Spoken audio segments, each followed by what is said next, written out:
Have my baby as soon as possible. I felt anything but happy when my estranged partner said that. It was actually quite creepy. After all, it was Ken who had filed for divorce on his own. What an over-selfish person he is.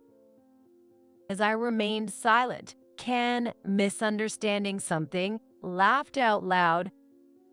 You can't do anything without me, can you? What? I've remarried, though. Really? I couldn't help but laugh at Ken's absurd reaction. I never thought you were such a slut. Even such a comment didn't affect me. Don't ever contact me again. I unilaterally informed Ken and hung up without waiting for his reply. Kate, what's going on? Actually, when I told Michael about the call, he immediately agreed to handle it. It turns out he had received another call from someone else and planned to deal with both together. As I looked forward to the comeuppance for those two who hurt me, I made myself a cup of tea. My name is Kate Murphy, a 35-year-old housewife. After divorcing my ex-husband about 5 years ago, I remarried. Now I'm a mother of one. Since my marriage to my ex-husband was awful, I feel very happy now. I met my ex-husband, Ken, at a trading company reception where he approached me and we started dating. Many people around me were having arranged marriages, but my parents, having an only daughter, supported my relationship with Ken, wanting me to have a love marriage. After getting my parents' approval, we quickly got engaged and married within a year of dating. Ken was a bit bossy, but generally kind, and our married life went smoothly at first. However, about 6 months after we registered our marriage, his attitude changed completely. Hey, where's my dinner? What? I was confused by his sudden demand. Until yesterday, it had been, "What's for dinner today?" or "What shall we eat for dinner?" As I wondered what to respond, Ken raised his voice in irritation. I'm hungry. Hurry up and get me something to eat. But I haven't prepared anything yet. Hey, you're useless. Forget it. Where are you going? He ignored me and quickly left the house. I stared dumbfounded at the door he had slammed shut. Did I do something wrong? I racked my brain over recent events, but couldn't figure it out. Eventually, Ken came back the next morning, took a shower immediately, and holed up in the bedroom. It was actually my birthday that day, and we had planned to go out to eat, but I couldn't bring myself to mention it and started doing housework. Hey, the vacuum cleaner is too noisy. Are you trying to annoy me? No, that's not it. Look, we're not going out today, so I thought I'd clean up. Not going out is your fault. I have a headache, so keep it down. I'm sorry. Looking back, it's clear that Ken was to blame, but at the time, I believed I was at fault for upsetting him. And as Ken realized that, he became even more tyrannical. Your cooking is terrible. Make it again. Are you serious? Got a problem with that? No, not at all. I'm sorry. I was constantly criticized for every meal and every cleaning task, and it wore me down. Yet I still loved Ken and believed he would become kind again.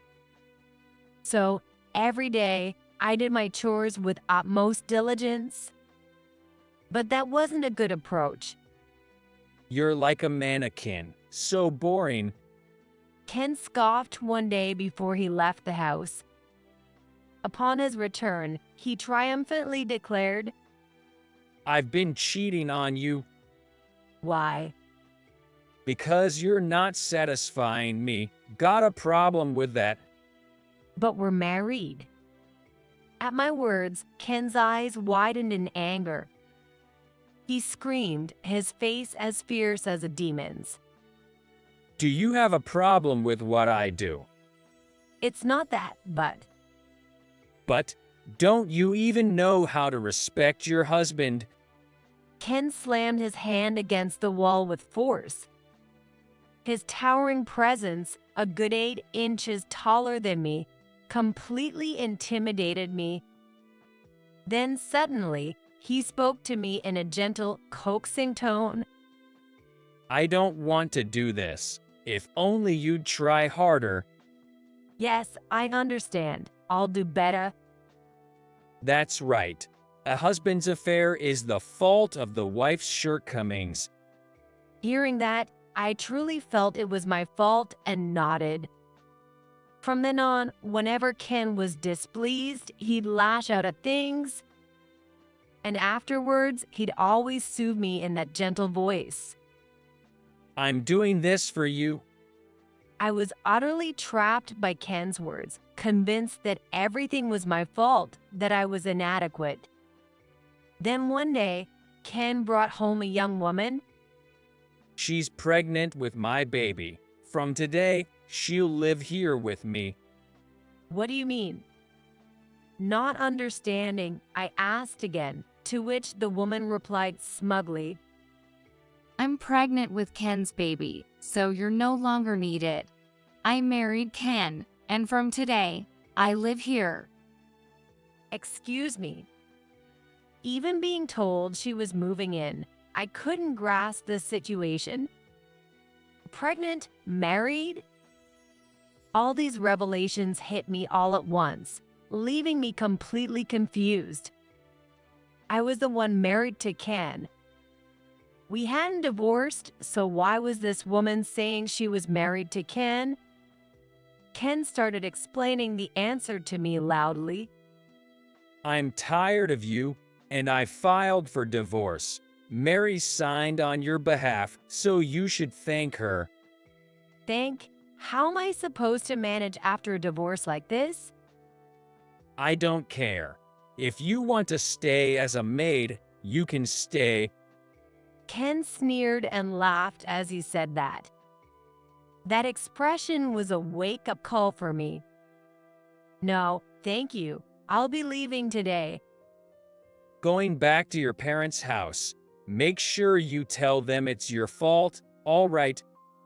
No, I'll tell them everything exactly as it happened. Hey, wait a minute. Ignoring Ken's attempts to stop me, I grabbed my belongings and left the house. When I arrived at my parents' house, they were shocked and asked about the situation. I told them everything, sparing no details. My parents listened to the end and were furious alongside me. Together with my parents, we went straight to the lawyer at my father's company and filed for damages against Ken and Mary. Of course, Ken and Mary refused to pay, but with a divorce filed without my consent and a new marriage already registered, not to mention a baby on the way, they couldn't escape responsibility. Eventually, I claimed $50,000 from Ken and $40,000 from Mary. Since both were paid in full, it seems they had to take out loans, but that was none of my concern. I was alone again and started working. Initially, I considered going back to office work, but since I enjoyed household chores, I began taking housekeeping jobs privately through my parents' connections. At first, I had 1 or 2 clients, but thanks to word of mouth, I soon had daily requests. One of those clients was Michael Murphy. He was a wealthy man who traveled the world alone, delivering supplies and teaching children. As he was only home a few times a month, he gave me the keys to his house and requested my services. I initially refused, but after repeated requests, I agreed to clean his house a few times a month. Eventually, I was asked to clean while Michael was at home. Michael, who preferred simple things, and I had a lot in common and often had lively conversations. After living this way for about 2 years, Michael said something unexpected. I've fallen for you, Kate. Would you consider dating me with marriage in mind? Really? Michael was handsome and smart, and I thought there must be better women out there for him. I initially refused, but Michael didn't give up and kept inviting me on dates. I still remember how happy he looked when I agreed just once.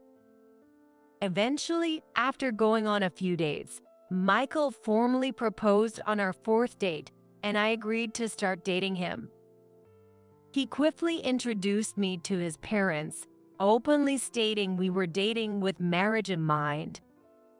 My in-laws were very kind and didn't mind that I was divorced. After dating for a year, we remarried. 2 months later, I discovered I was pregnant. Our marriage was so smooth and peaceful that I quit my job, though reluctantly, to focus on home chores. Michael, already skilled in household work, often helped out. With a child on the way, Michael decided to stay in the US. However, he wanted to continue his charitable work, so he founded an organization, became its president, and got it running as a corporation in the US to support children overseas. The happiness of Kate and our child is my top priority. Michael always said, and my parents cherished him too. Compared to my marriage with Ken, my days were now unimaginably peaceful, and I felt truly happy every day. The payments from Ken and Mary were complete, and I rarely thought about the past. But one day, I received an anonymous call on my smartphone. Michael was out for work, and I initially ignored it, but the persistent ringing forced me to answer. Hello. Hello, Kate. May I ask who it is? It's me. Surely, you haven't forgotten, right? His tone made my spine freeze. Could it be? Why is he calling me now after all this time? Is that you, Ken? That's right. You always get it, Kate. I wasn't pleased to be praised like that. I wanted to end the call quickly, so I prompted the main subject. What can I do for you? Such formalities.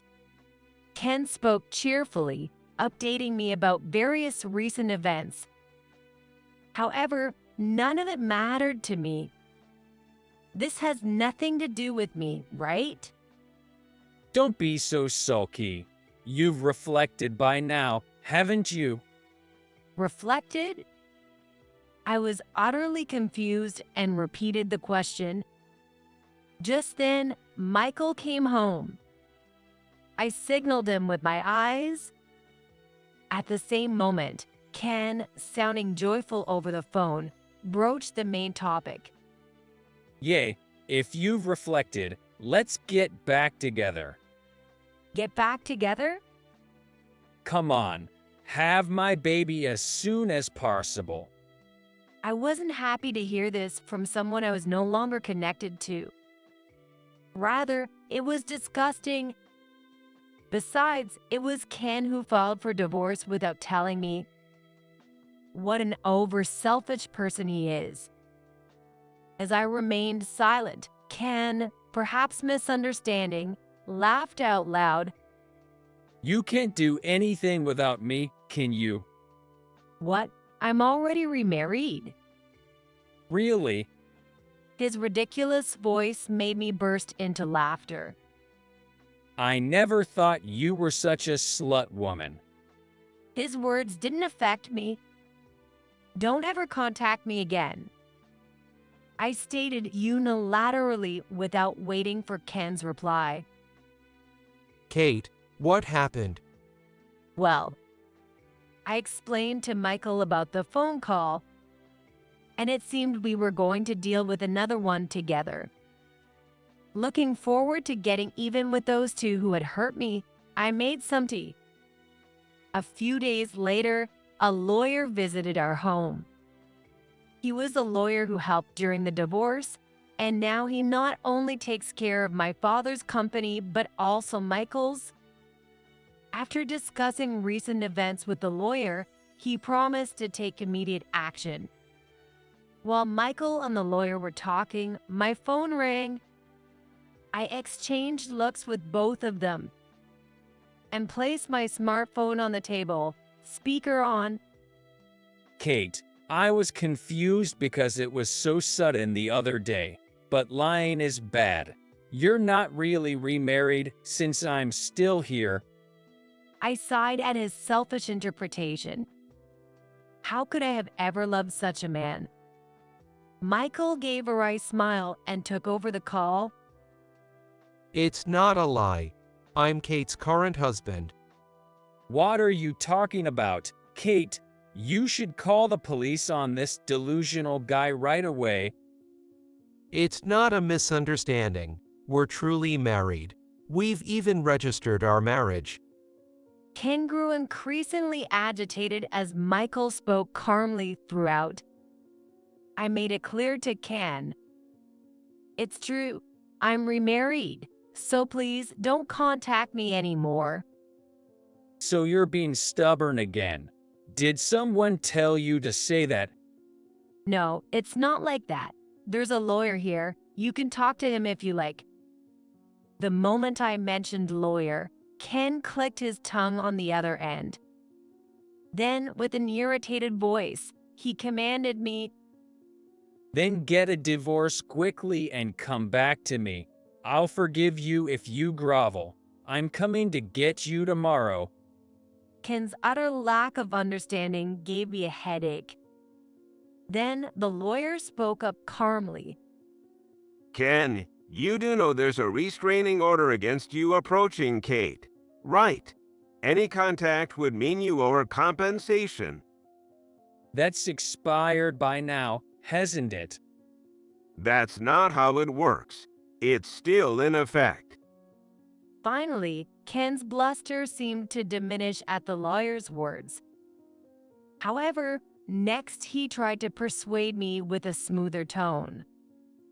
Come on, Kate. You'd be happier with me, wouldn't you? Is it really impossible? It's impossible because, you see, I have a child now. Do you have a child? Ken seemed shocked and fell silent on the phone. Michael declared as if to drive the point home. You're bossy and selfish, Ken. I can make Kate happier than you could. We will never divorce, and she will never return to you. I nodded and held Michael's hand. While Ken was silent, I hung up the phone. For about 2 weeks, there were no calls from Ken. Just when I thought he had given up, one day the doorbell rang unexpectedly. Who could that be? I stood in front of the intercom and was shocked. There were Ken and Mary, his affair partner, whom I had heard had split up, but apparently they were still connected. I pressed the record button on my smartphone before responding. You're supposed to stay away. If you have money, pay back the compensation. I've been watching calmly for 5 years and people change, but based on what Mary said, it seemed they were after money by showing up at our house. The fact that I'm wealthy and paying you back compensation doesn't match up. It's all the same. How much money do you want? No, that's not really it. Why are they acting so high and mighty when they were the ones who cheated? I was baffled.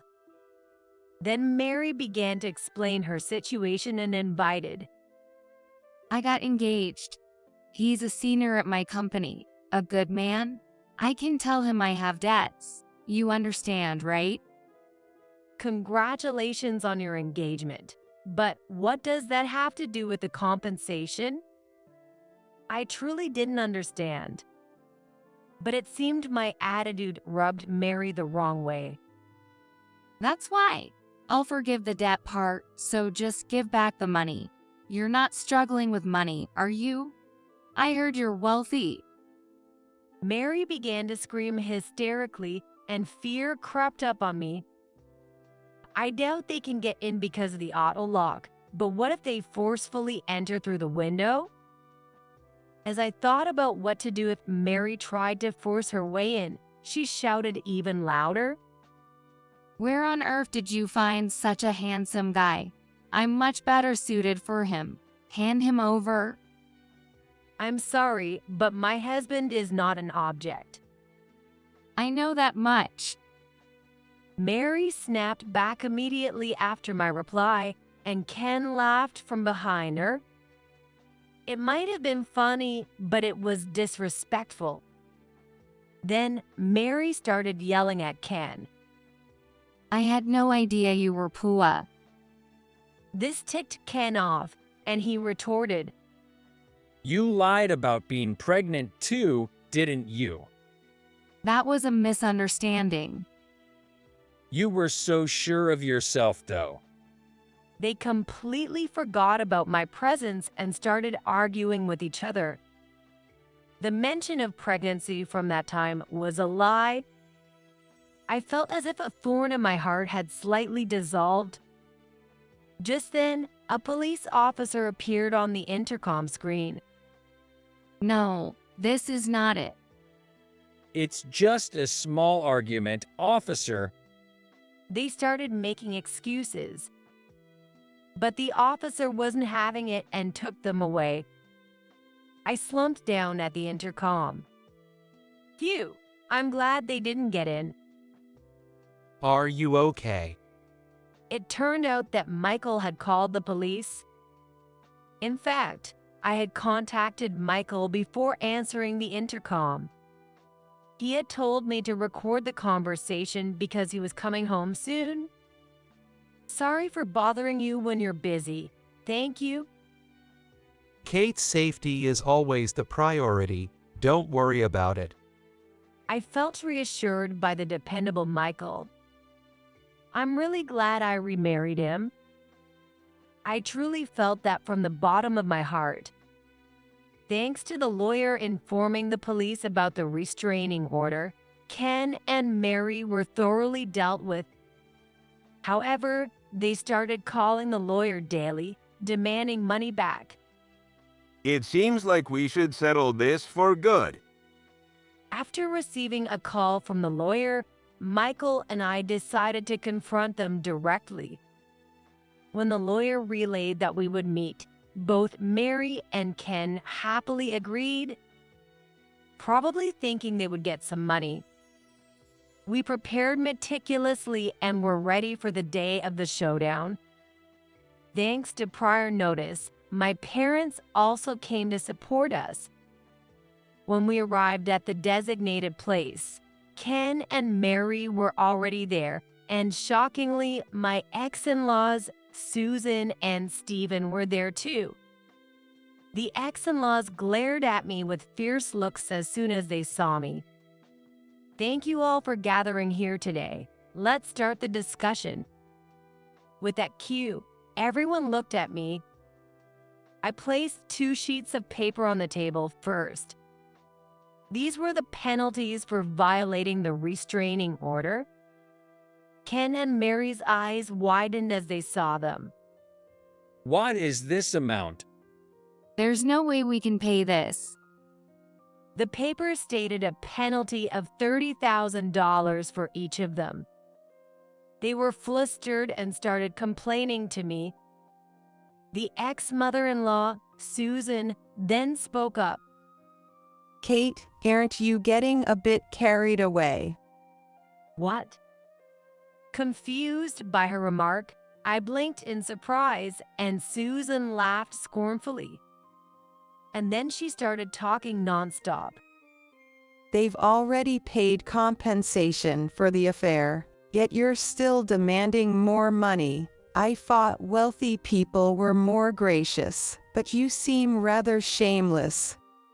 Did you say I'm shameless? It seemed she was implying that I should drop the current charges. However, I had no intention of doing that.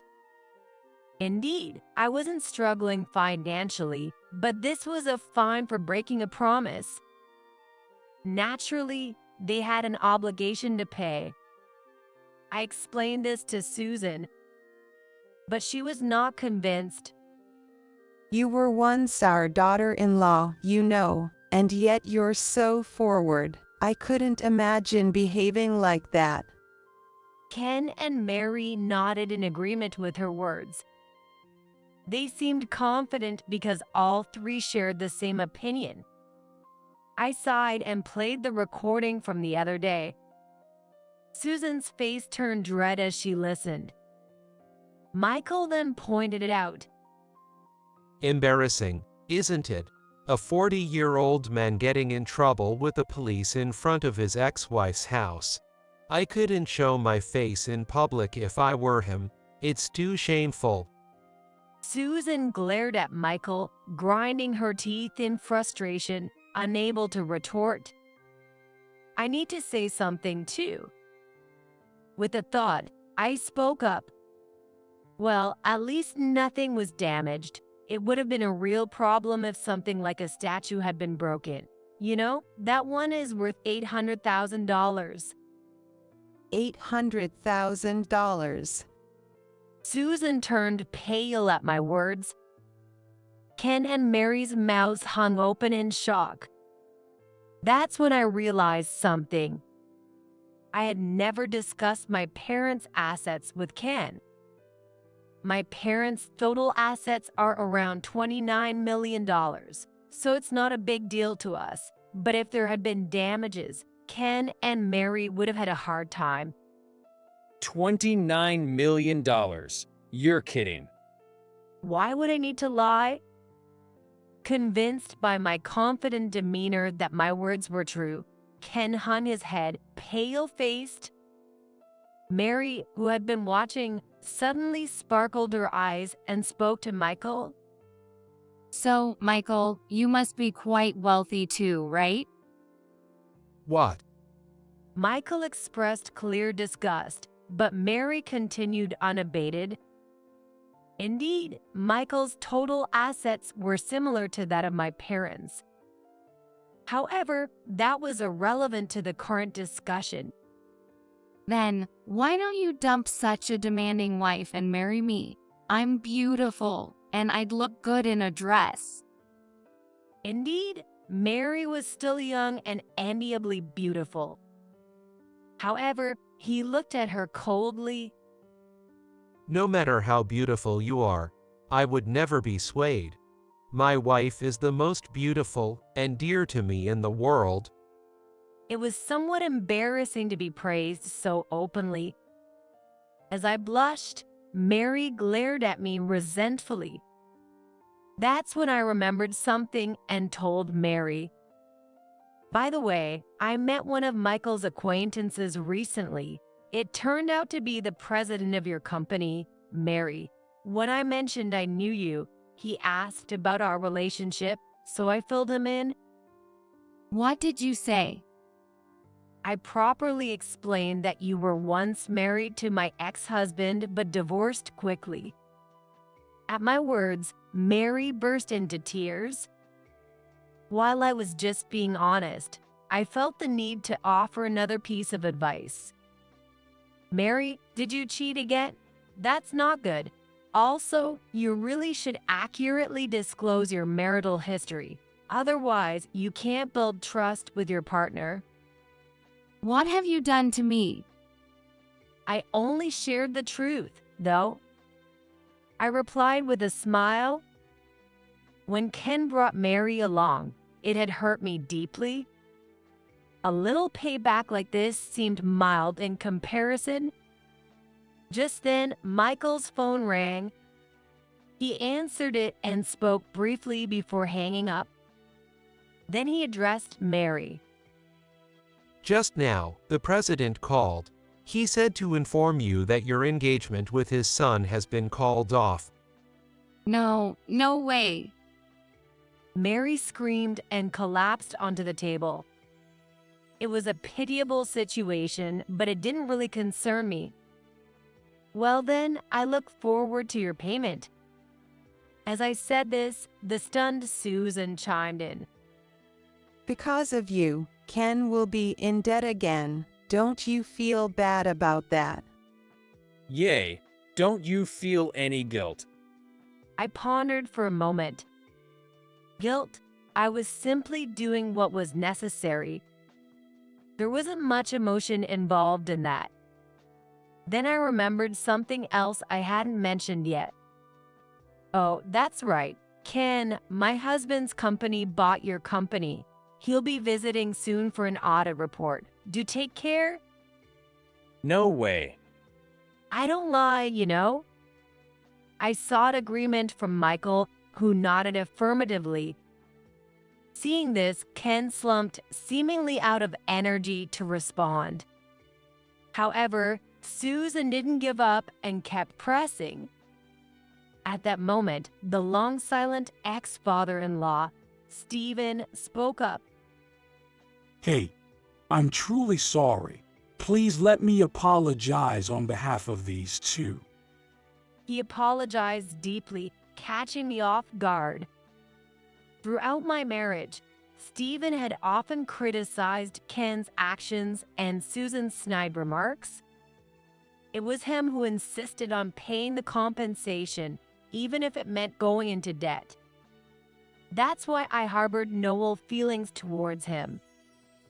Stephen, please don't apologize. It's all right. Let me apologize. As Stephen apologized, Susan looked at him in disbelief. I will make sure that the compensation is paid in full, even if it means taking out a loan. And I am going to divorce Susan. Divorce? Why? I can't stand your nonsense any longer. Susan turned pale and clung to him. But his decision was firm, and she soon realized it was futile and hung her head like Ken, ceasing to argue. Handle the divorce on your end, and we'll be fine as soon as we get the payment signed. Understood.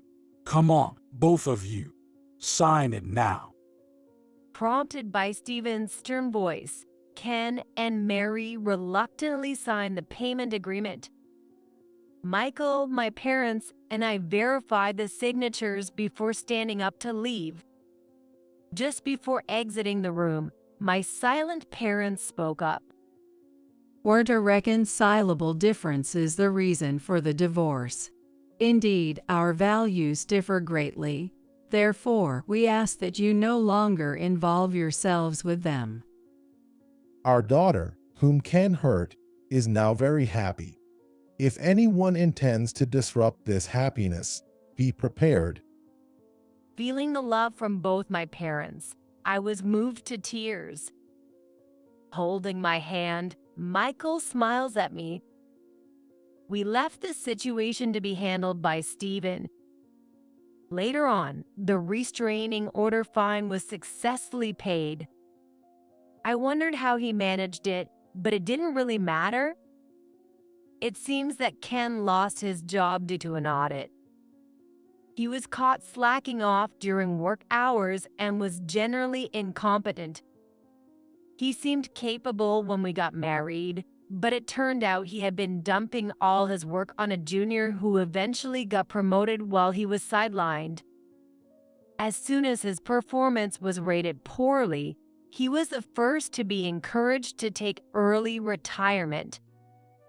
Ken accepted the early retirement, but his severance pay went towards paying off debts, so he's currently looking for another job, according to the grapevine. However, hardly any company in the same industry is willing to hire him, and he seems to be working part-time at a convenience store. After that, Mary truly broke off her engagement. It also came out that she had been cheating with another man, and she is being sued for damages. Unable to pay the settlements to me and her fiancé, she quit her job and now works at a night bar. She had always used her beauty as a weapon, and I thought she would continue doing so. But apparently, at 28, she's considered an old lady at the night spots, constantly struggling as the place hardly makes any money, and she also works a day job.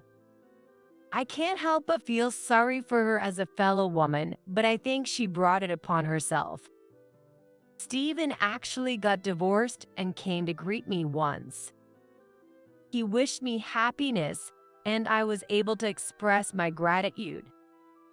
Now, he has returned to his family's farm and is putting his energy into agriculture, hoping to stay healthy as long as possible. Incidentally, Susan, after being divorced by Stephen, has moved in with Ken. She has never worked in her life, so Ken is paying for all her expenses. She's quite a spendthrift, and according to Stephen, yelling can be heard from the house every day. I've safely given birth in the meantime. A beautiful girl was born. Michael is absolutely smitten and is taking care of her, allowing me to get plenty of rest. Moreover, Michael took paternity leave, so we can care for her quite leisurely during the day. We have such happy times talking about this and that. My parents adore their first grandchild, and every time they visit, she gets new toys. Recently, because she had too many toys, we renovated a room into a toy room. Michael and I are talking about going on an overseas trip when our daughter gets a little older. Every day, I feel thrilled about our bright future, feeling truly blessed. Kate, it's almost time for breastfeeding. Okay, I'm coming. Today, Michael is taking care of everything except breastfeeding, so I can read at my leisure. After drinking some decaf tea, I stood up and headed to the living room. In the living room, my baby was crying, arching her back, and Michael, though struggling, looked blissfully happy. I couldn't help but smile at the picture-perfect scene of happiness. Why are you laughing at me? Just because. Saying that, I took the baby from Michael and began breastfeeding. I have a feeling that this happiness will continue forever. It's bright outside. Once breastfeeding is over, we should go for a walk, all three of us. I shared this thought with Michael and laughed.